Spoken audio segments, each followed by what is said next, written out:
Thanks for having me here. It's good to be here as I move from Laue Langevin to return to Brazil at the University of Campinas, where Eduardo did his career. So it's a pleasure to be here. I'm going to talk about exactly amorphous chiral spin liquids. The computations of this work were actually not performed by me, but by these Imperial College PhD students, Gino, Peru, and Tom, who created this open source package that runs in Python called Koala. It's free and open source, so you can download it and start performing calculations on amorphous lattices right away. If you know Python, the supervisor of this project is Professor Johannes Knoll from TUM, and I hope to give some preliminary results from classical Monte Carlo that were done by Andre, who is finishing his PhD in Canada and is moving to Paris soon for his postdoc. Now, if we talk about most of, if we think of most of the solids and think of their atomic structure, most of them won't be crystals, but they will be in this category of amorphous solids. So to make some progress in what we mean by them, it's interesting to start with a cartoon picture of one particular form of amorphous state of matter, this glass, in which you see that there is absence of long-range structural order, like gases, but like crystals, you will have some form of short-range structural order. And in this cartoon picture, this is represented by the fact that each vertex will have exactly the same number of nearest neighbors. So the coordination number is fixed in this case. Now, there are several advances in the theory for amorphous solids. One of them in particular is the possibility of studying topologically non-trivial phases of matter in these systems. We talked a lot about the possibility of defining Chern numbers in real space in lectures this morning. So I'll just flash forward and say that this leads to results that are equivalent to this theory in reciprocal space. Now, the interesting point is that we can use these numbers to study topologically non-trivial phases in disordered systems, which include the kind of disorder we see in amorphous materials. So there is this work here by Adolfo Grushin, who, where is the pointer? Okay, who studied this famous model for amorphous semiconductors, which is this Weaver-Thorpe model with a slight modification that allows one of these parameters to be complex instead of only real. Once you do this, you can also define a Chern marker that can be integrated out in space and give you the same Chern number that we have above. And this is the density plot of the Chern marker for one specific case of a topologically non-trivial phase.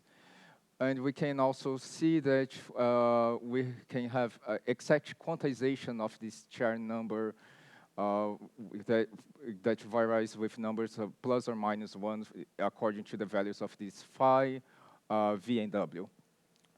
Now, this is interesting, but the question I was most concerned about is, can we have topologically non-trivial phases in strongly correlated systems? Oh. Yeah, this is real space. Yeah. Okay, so can we define a topologically non-trivial phase in some strongly correlated system? The answer is yes, and yes, it has become usual. Our starting point is an adaptation of this famous Kitaev model on the honeycomb lattice. So the key point that I will be interested here is that if we look at one vertex of this lattice and the bonds that are touching each, there won't be two bonds of the same color. So, and for each color, you will introduce some Ising kind of interaction for the spins in mutually perpendicular axes. So that, and for each one of these bonds, also a corresponding exchange constant J alpha. The interesting thing about this model is that it will display an extensive number of conserved quantities that are given by the product of these exchange interactions around a loop. And once you have this bond coloring condition, you can show that you can map this Hamiltonian on the spins to a Hamiltonian that has this Z2 gauge field that you can fix, and some Majorana fermions C's that once you fix these UJK's values, this becomes just a quadratic model in terms of fermions. It's a free fermion problem. You can exactly diagonalize. And these UJKs will just alter the values of the eigenvalues of WPs. It will divide your Hamiltonian into sectors that are labeled by this quantity here. So how can we generalize this Kitaev model on an amorphous lattice? First, we call this algorithm called Voronoi Tessellation that picks random points on space. And for each random point, we create a placket, so to speak, that's composed by all the points that are closer to this site than to any other site of any other point that you created randomly. There are ways to do this systematically, but what I want to emphasize here is that all these graphs will always satisfy the rule that the coordination number is fixed and equal to 3, just like the honeycomb lattice. Now, there's this bond coloring problem, and one can show using graph theory that indeed you can color these bonds in a way that there is no repetition of the colors for each one of these vertices. So it's automatically true that the Kitaev model defined on this graph here can be mapped onto a free fermion problem. Now, once you do this, you always have to take care of the values of the UJKs that you're using and how it will relate to these flux sectors that I mentioned for the honeycomb lattice. So in this case here, there is the fact that the number of sides for the plackets can be even or odd now. If the number of sides on the placket is even, the eigenvalues of these WP variables will be real, plus or minus 1, just like the honeycomb model. But if it's odd, then the flux is imaginary, and this automatically means that there will be a spontaneous time reversal symmetry breaking.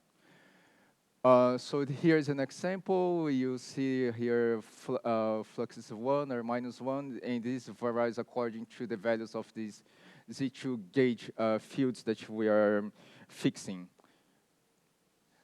Now, once you have this exact mapping to a fermionic problem, in principle, what you can do is to diagonalize the Hamiltonian for all possible flux sectors. The problem is there NP plackets, the number of fluxes increases exponentially.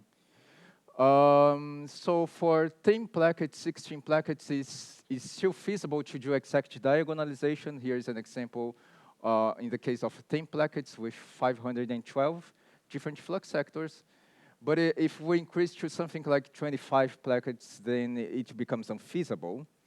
So to study this model on the thermodynamic limit, we had to do the following. We used the 16-placket amorphous realization as the unit cell, repeated it over space, and diagonalized the Bloch Hamiltonian for each one of the 32,000 flux sectors, and try to find what would be the flux sector ground state of this periodic system, but with a very large number of sites in a unit cell. And we realized that the ground state flux sector does not depend on the values of the exchange couplings that we are using, only on the number of sides at each placket.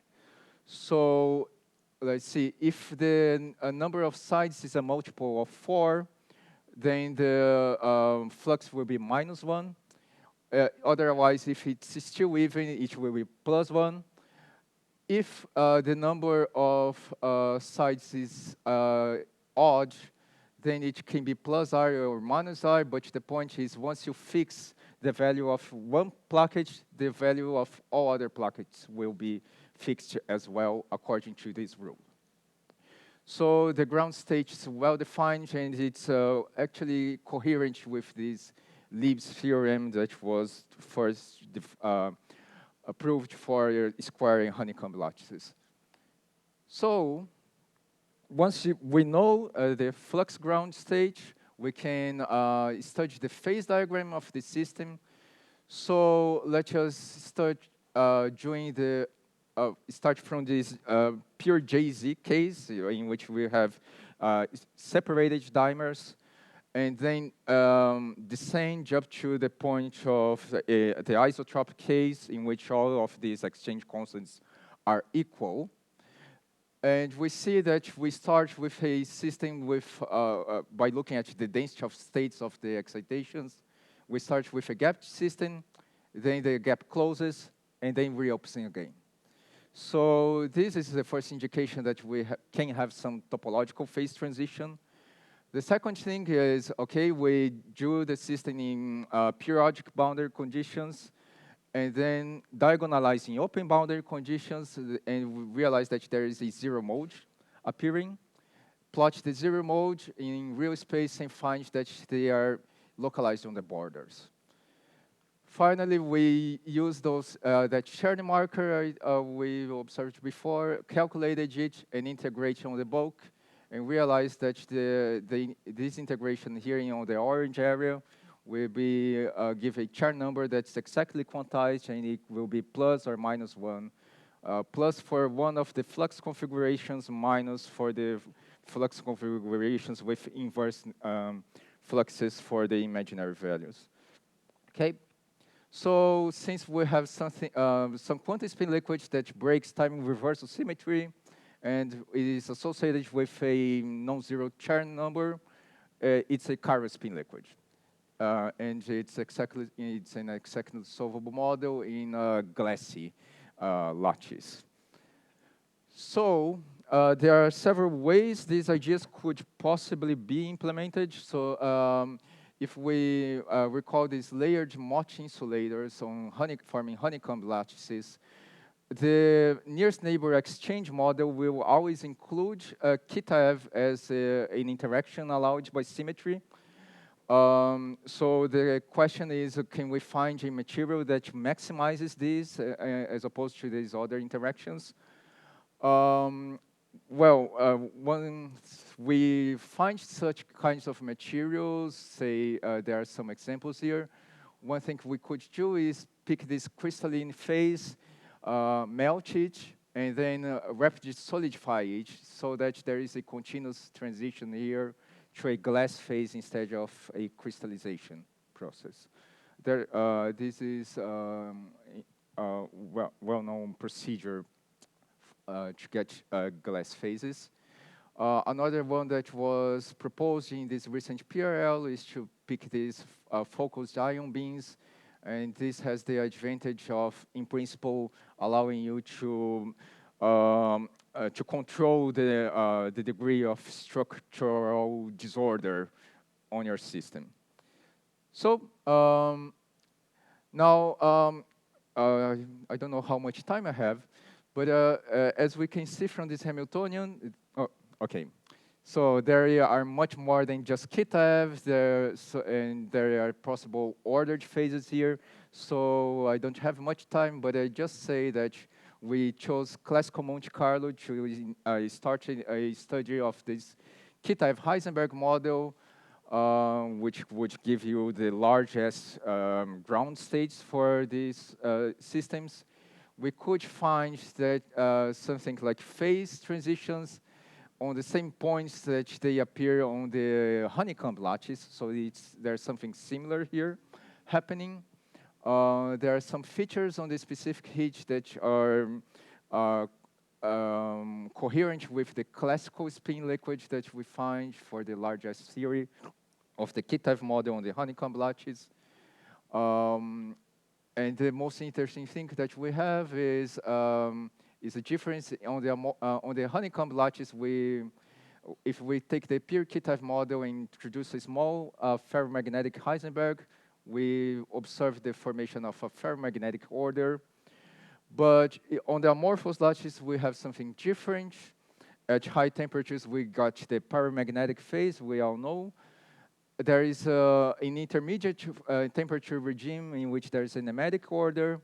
And then there is something that's, again, disordered. And we think that it may be a spin glass because this looks like this phenomenon of reentrant spin glass physics that's very well known in the literature. So far, we just characterized the static correlation functions for both spinning and nematic operators. And our further work is, well, to characterize this possible spin glass phase and try to see what are the connections between the ordered phases in the regular honeycomb and the amorphous systems, as well as how to include quantum fluctuations in the amorphous systems. So thanks, and yeah.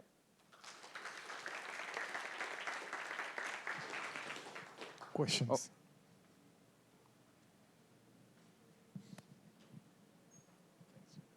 For the generalization of the Leib's theorem, you mentioned the 16 plaquette supercell. Yes.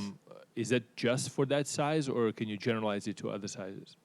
We can generalize for the other sizes. I mean, and then the rules stay the same as you mentioned? Yes, it will stay the same. In fact, the conjecture here, this starting conjecture here, it arises at first time by the by the exact diagonalization of finite systems. If you see there are two ground states here, and for the tensite plaquettes. And in both cases here, and they will satisfy this rule. So that's how we started thinking of the possibility of doing this. The 16 plaquettes was chosen because of it was large enough and it's still feasible for exact diagonalization, but in principle, you can include more plaquettes. And you think that that rule stays generically? Yep. Okay.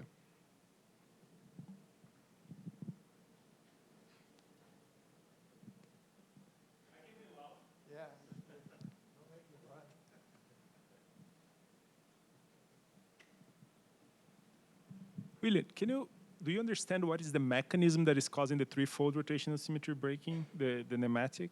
Yeah, this is a good question, and truth be told, no. I mean, we're still working on this, but this was quite surprising when I first see it because, well, indeed, I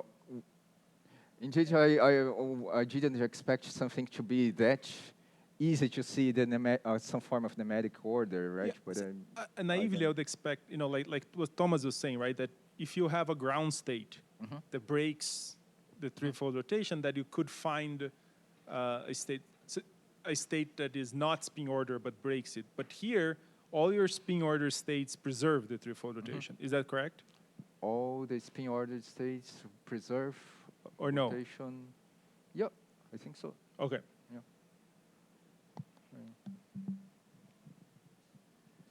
Is there a last question?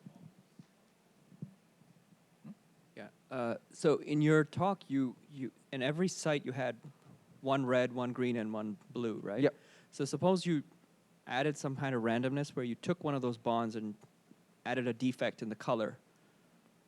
Is that problem still solvable?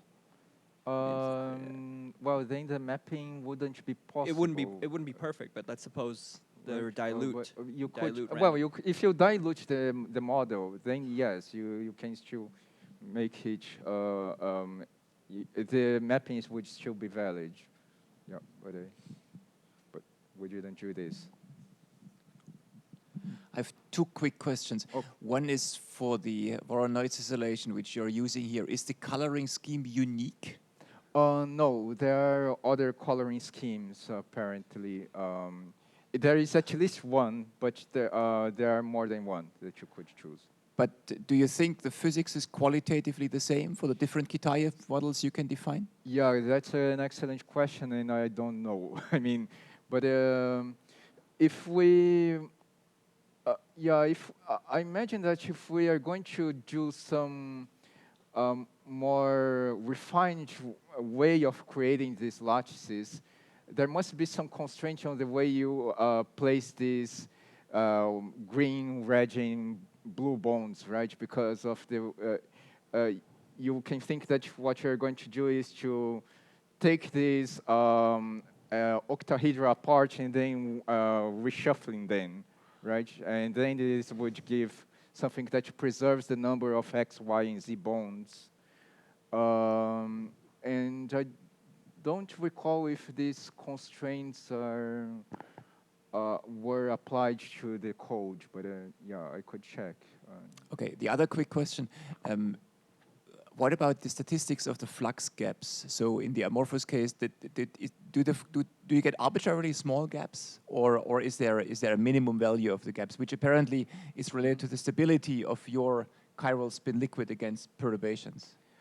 Well, let's see. Sorry, what was the question? What about the flux gaps? So Flux there is gaps. Distribution of flux gaps. I'm not sure whether you Okay. showed this. Yeah, we didn't show the flux gaps. I mean, we think that there is always some flux gap that's finite, even when we go for larger lattices. I was just wondering whether in a large system you get arbitrarily small flux gaps, which then would mean that this spin liquid is rather fragile. Yeah, but I think the flux gap remains finite. It just doesn't make it small. I mean. Okay, thank you. Okay, one last question. Okay, sorry. Just to follow up on what Sri Raghu was asking you. Mm-hmm. So if you remove defects, then in the ordinary Kitaev model, then you see that there are power law localized zero modes where you've removed the site, right? Yes. So will the same thing also work here if you start pushing in holes into this? We didn't put an extra disorder in this system. We just kept this kind of disorder of making the system glassy. But yeah, this is an open question. I mean, one could try to start exploring it later. But, Okay, so with that, we're done for the day. So let's thank Willian again. yeah.